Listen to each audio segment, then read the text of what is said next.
तो नमस्कार दोस्तों, स्वागत है आप सभी का एसएससी एस्पिरेंट में। हैप्पी न्यू ईयर सभी को, भाइयों को।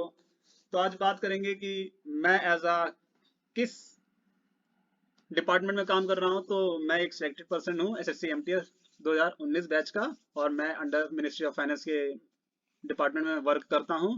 और मैंने अपने लाइफ में अभी तक एज अ क्वालिफाई किए, मतलब 6 फिजिकल्स क्लियर करे हैं। तो इसमें मेरा सीपीओ का है, तो 17 रनिंग में क्वालिफाइड था, बाकी मैं उसमें लॉन्ग जंप में रह गया था। बाकी 18 का पैड क्वालिफाइड, मतलब पैड मतलब होता है पूरा, जो उसमें 5 स्टेजेस होते हैं, वो मैं क्वालिफाइड हूँ। फिर मैंने 20 का भी क्वालिफाई किया है, plus 2 UP police constable pad मैंने क्वालिफाई किया है। और फिर हमने एक जीडी का भी कांस्टेबल पैड क्वालिफाई किया है एसएससी का। और मैंने क्वालिफाई किसका किया है, डिटेल मेडिकल एग्जाम क्वालिफाई किया है एसएससी सीपीओ का 2018 बैच का। तो इसमें मैं मेरिट आउट हो गया था, नहीं तो मेरा सिलेक्शन अगर यहाँ हो गया होता तो मेरा एक फाइनल डेडिकेशन मतलब कंप्लीट हो चुका होता। तो मैं मौज मस्ती, मतलब मौज मस्ती तो अभी भी चल रही है, क्योंकि मैं भाई मिनिस्ट्री की जॉब अलग होती है, क्योंकि उसमें 2 डेज की छुट्टी होती है, सैटरडे संडे। तो आप सभी से मैं ये कहूंगा कि भाई अगर आप तैयारी की लाइन में हैं, आपको कोई भी डाउट आता है, जैसे डॉक्यूमेंट वेरिफिकेशन, तो मैंने 2 डॉक्यूमेंट वेरिफिकेशन भी दिए हैं एसएससी में एज पर। तो आपको कोई भी अगर दिक्कत आती है इन फ्यूचर, मतलब आपको पेट से क्वेरी है, आपको डॉक्यूमेंट वेरिफिकेशन से क्वेरी है, तो उसे हम सॉल्व कर देंगे। तो हम देख लेते हैं, जो आप लोग एसएससी का फॉर्म भरते हैं, तो आप लोगों को नोटिस पढ़ना चाहिए। अभी जैसे ये नोटिस आ रखा है, तो उस नोटिस में क्या मेंशन है, जो आप देख सकते हो। 19 दिसंबर को जो नोटिस आया, तो उसमें बेसिकली मेंशन किया गया है कि आपको 23 जनवरी 2022 से पहले आपको जितने भी मतलब लोग अप्लाई करना चाहते हैं, वो इससे पहले अप्लाई कर दें, क्योंकि लार्ज स्टेट पे अगर हर्डल करोगे तो उसमें दिक्कत आती है। आपको फॉर्म भरते समय अगर कोई भी दिक्कत आती है, जैसे कि मतलब आप फॉर्म भर रहे हैं तो वो सर्वर वाला स्लो होता है, तो वो लास्ट पीरियड पे, जैसे हम 23 तारीख की बात कर रहे हैं, 23 जनवरी की बात कर रहे हैं, तो अगर हम 23 जनवरी को एक हफ्ते 23 जनवरी से एक हफ्ते हम पहले तक भरें, तो काफी ज्यादा सर्वर स्लो हो जाता है, क्योंकि जो हमारा सिस्टम का सर्वर है वो इतना झेल नहीं पाता, और हमारे जो एस्पिरेंट हैं, जितने लोग अप्लाई करते हैं, वो बहुत ज्यादा होते हैं। तो मैं आपसे यही कहूंगा कि अगर आपको कभी भी सर्वर में कोई इशू आता है, तो आप रात में 1 बजे के आसपास भी फॉर्म भर सकते हैं, या मॉर्निंग में 5 से 6 के आसपास भी भर सकते हैं, क्योंकि इस समय सर्वर बिजी नहीं रहता, तो आप काम कर सकते हैं। ठीक है। तो हम बात करेंगे जो सीजीएल की नोटिस आता है, एसएससी सीजीएल का जो नोटिस है, और भी किसी चीज का आता है, सीपीओ, सीएचएसएल, जीडी, तो आपको नोटिस हमेशा पढ़ना चाहिए। अगर आप नोटिस नहीं पढ़ते तो आपको हमेशा दिक्कत होती है। सबसे पहली क्वेरी रहती है लोगों की, भाई की एज। भाई तो हम थोड़ा सा डिटेल एनालाइज करते हैं, एज अ सीजीएल का पार्ट हमें एनालाइज करना है। तो हम एनालाइज कर लेते हैं कि पहले भाई लोगों को पता होना चाहिए क्या पोस्ट होती है। देखिए, तो ये कितनी सारी पोस्टें हैं, कितनी पोस्ट हैं लोग टोटल, तो आपकी 36 पोस्ट हैं। ठीक है। जो इसमें एसआई है, नारकोटिक्स में, ये सी ग्रुप में आता है, और इसका 2400 ग्रेड पे होता है, क्योंकि इसका कम होता है। वैसे वैसे एसआई का 4200 ग्रेड पे होता है, सब इंस्पेक्टर का 4200 ग्रेड पे होता है। सीपीओ में देख लें, और बाकी अदर सेक्शन में भी देख सकते हैं। तो इसमें आपको एज लिमिट लिखी है 18 से 30। तो आपको जो इशू आता है पहला कि एज लिमिट, तो आपका एज लिमिट यहाँ से सॉल्व होगा कि इतने इतनी आयु से आपको, इतने आयु तक यहाँ पर सिलेक्शन होता है, मतलब इतने एज के बिटवीन का हम लेते हैं। तो आपका बेसिकली जितने भी यहाँ पर अपर डिवीजन क्लर्क वगैरह है, ये 27 पे बैरियर है, यहाँ पे रुक जाता है। ये सारी 2400 ग्रेड पे की जॉब्स हैं। जो मतलब ऑडिटर नहीं, ऑडिटर आपका 2800 ग्रेड पे है। यहाँ पे आपका जो आ गया है अपर डिवीजन क्लर्क, जहाँ से स्टार्ट हो रहा है, वो आपकी 2400 ग्रेड पे की जॉब है। तो हम बात कर लेते हैं, ये इसमें 27 साल का बैरियर है। और फिर हम बात करेंगे 27 साल कब कंप्लीट होने चाहिए, तो भी वो बात है। तो एज हम देख लेते हैं, तो एज लिमिट हमारी है 1 जनवरी 2022। इससे पहले आपको, आपकी मतलब इससे पहले आपका 27 साल पूरा नहीं होना चाहिए, मतलब पूरा नहीं होना चाहिए।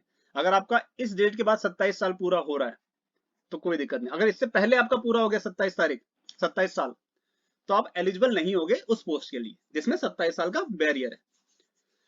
तो आपकी 27 साल से उम्र छोटी होनी चाहिए 1 जनवरी 2022 को। ठीक है। तो और बाकी जैसा देख सकते हैं आप, जो जिसमें 30 साल के लिए भी है, तो उसमें आप चेक कर सकते हैं। तो मैंने आपको एज लिमिट बता दिया है, आपको ऐसे नोटिफिकेशन ओपन करके आपको पूरा डिटेल जानना है। अब इसमें आपको किसी को अगर समझ नहीं आया, तो वो कमेंट सेक्शन में मेंशन कर सकता है। यहाँ पे मैंने आपको बता दिया है, एज लिमिट जो काउंट करी जाएगी 1 जनवरी 2022 से काउंट करी जाएगी।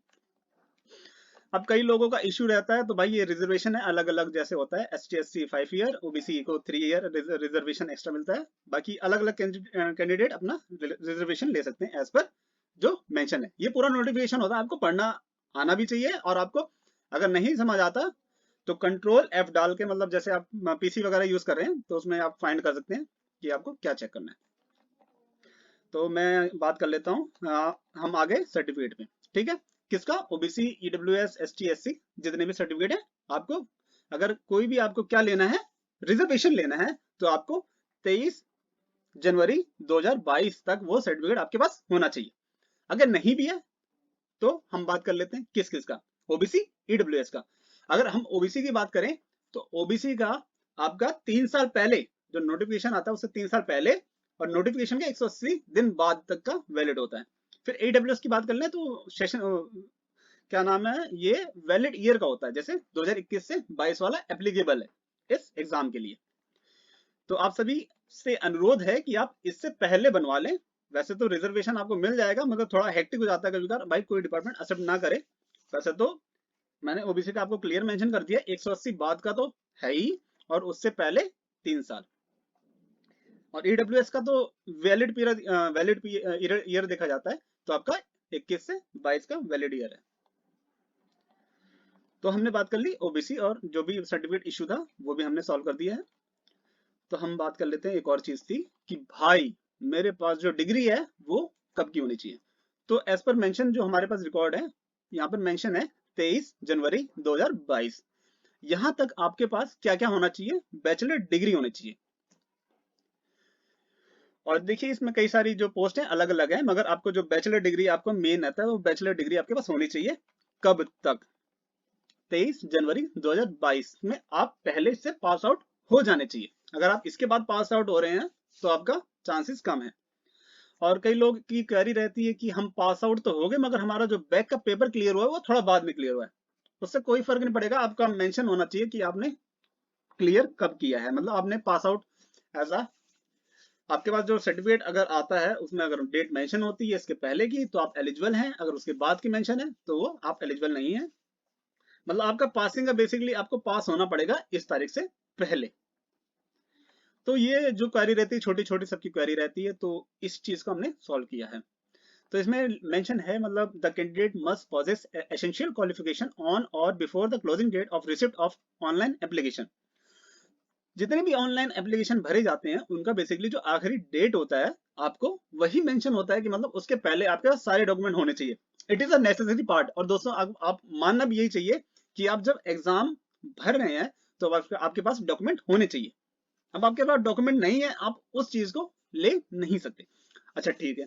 अब कई लोग कहते हैं मैंने कोई कैटेगरी भर दी है गलती से और मेरे पास वो सर्टिफिकेट नहीं है। तो ऐसा कोई इशू नहीं है, आप उस सर्टिफिकेट का मतलब अगर आपके पास नहीं है, आप जब भी SSC के DB में जाओगे, आप जब वहां पर आप वो सर्टिफिकेट नहीं प्रोड्यूस कर पाओगे तो आपको एक मौका मिलेगा, वहां पर आपका जो कैटेगरी है वो चेंज कर दी जाएगी। तो उससे कोई इशू नहीं है।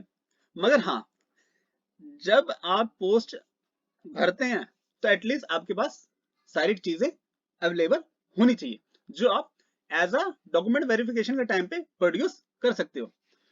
तो इसीलिए मैं आप सभी से कहना चाहूंगा दोस्तों, जब भी आप फॉर्म भरें तो आपके पास अपने पास सारे डॉक्यूमेंट रहें और होपफुली आखिरी डेट तक आप बनवा लें। देखिए इसके पहले अगर बनवा लेते हैं तो कोई भी मैटर गलत नहीं है, आपका सिलेक्शन तो होना ही है और उसी चीज से होना है जो आप जिस चीज के लिए एलिजिबल है। मगर जब आप ये होता है तो वो कानूनी केस में फंसता है, तो उसमें थोड़ी दिक्कत आती है। वैसे तो कई डिपार्टमेंट में ये चीजें इशू नहीं करते, कई डिपार्टमेंट में डायरेक्टली एक्सेप्ट कर लेते हैं। मतलब जो कैटेगरी का इशू है वो डायरेक्टली एक्सेप्ट होता है। एज का जो इशू है भाई वो बिल्कुल बैरियर है। आप अपना डेट ऑफ बर्थ से चेक कर सकते हैं, 27 साल से उम्र छोटी होनी चाहिए LDC पोस्ट के लिए, और जो और पोस्ट है वो 30 साल। ठीक है। बाकी आप और भी चीजें में पढ़ सकते हैं क्योंकि बहुत सारी चीजें मेंशन होती है जो आपको पता होनी चाहिए। अप्लाई करने का इशू है तो इसमें बेसिकली जो हमारा दिया है वो फोटोग्राफ 3 महीने से पुराना नहीं होना चाहिए। मगर हम बात जब कर रहे हैं फोटोग्राफ्स वगैरह, जो उसमें स्पेसिमेन जो उन्होंने दिया है, स्पेसिमेन हमने स्पेसिमेन भी देखा है तो उसमें हमारा बेसिकली डेट मेंशन नहीं है। मगर जब एप्लीकेशन आप एप्लीकेशन भरते समय वो क्या कह दे रहा है, आपको डेट मेंशन करनी है, और वैसे तो यहाँ पे 3 महीने पहले पुरानी नहीं होनी चाहिए। तो इसका मतलब है कि भाई उसमें कुछ मेंशन तो करना पड़ेगा। तो ये थोड़ा सा कॉन्ट्रीडिक्टरी हो रहा है, मगर आप होपफुली, क्योंकि पुराने जितने भी हमने फॉर्म भरे हैं तो एसएससी में वो डेट वाले भरे हैं, तो आपको भी डेट वाला भरना चाहिए। होपफुली वो सबमिट सिलेक्टेड हो जाना चाहिए। तो इशू तो आ रहा है, अभी एसएससी की तरफ से क्लैरिफिकेशन नहीं आया है कि मतलब उस पर डेट मेंशन होनी चाहिए, मगर यहाँ पर ऐसा लिखा भी नहीं है कि आपको डेट नहीं मेंशन करनी। तो आप डेट मेंशन कर सकते हो रजिस्ट्रेशन के साथ, ऐसे नहीं कर सकता, क्योंकि एसएससी को अपना ही कोर्ट केस लड़ना पड़ जाता है। और वैसे भी एसएससी ने अपने पुराने प्रीवियस एप्लीकेशन फॉर्म में उन्होंने दिया है, क्योंकि आपको मेंशन मतलब पुराने नोटिफिकेशन में उन्होंने मेंशन किया है कि आपको डेट मेंशन करनी है। और पहली बात तो जिसमें लिखा है कि आपका जो डेट वो मतलब फोटोग्राफ है वो 3 महीने से पुराना नहीं होना चाहिए। और ये चीज तभी पता चल सकती है जब आपका डेट फोटोग्राफ में मेंशन हो, तो आप उस चीज को मेंशन कर सकते हैं। और एप्लीकेशन फीस भी है, मॉडिफिकेशन फीस भी है, तो आप वो सारी चीजें अपना देख लेना। तो आपको कोई भी दिक्कत होगी, कोई भी क्वेरी है, तो वो भी कोई इशू नहीं है। और बाकी आपको ये भी देख लेनी चाहिए, window for application form correction, तो वो भी आपको 3 दिन का मौका दिया गया है, तो आप इस समय में आप चेंज कर सकते हैं। तो मैंने आपको जैसे बताया, अगर कभी भी सर्वर का इशू आया तो आप रात का टाइम यूज करें, क्योंकि आपको उस समय कोई दिक्कत नहीं आएगी। आपको जो भी क्वेरी हो आप पूछ सकते हैं, क्योंकि मैं यही चीज से सारी अपना भाई नोटिफिकेशन ही पढ़ के हम भी बताएंगे, और जितना हमें पता है हमने वैसे ही बता दिया आपको। और सेंटर दोस्तों चेंज नहीं होता, आपने जो प्री दिया है वहीं आपका मेंस भी होगा, वहीं आपका वही मतलब आपका फिर आपका जो डॉक्यूमेंट वेरिफिकेशन होगा आपका बेसिकली उस रीजन में होगा। जैसे आपने सेंटर रीजन से फॉर्म अप्लाई करा है तो आपका वेरिफिकेशन सेंटर रीजन से होगा। आपने जो डेस्टिनेशन चूज करी है एग्जामिनेशन के लिए वहां पर आपका पेपर होगा, उन 3 डेस्टिनेशन में आपका पेपर होगा।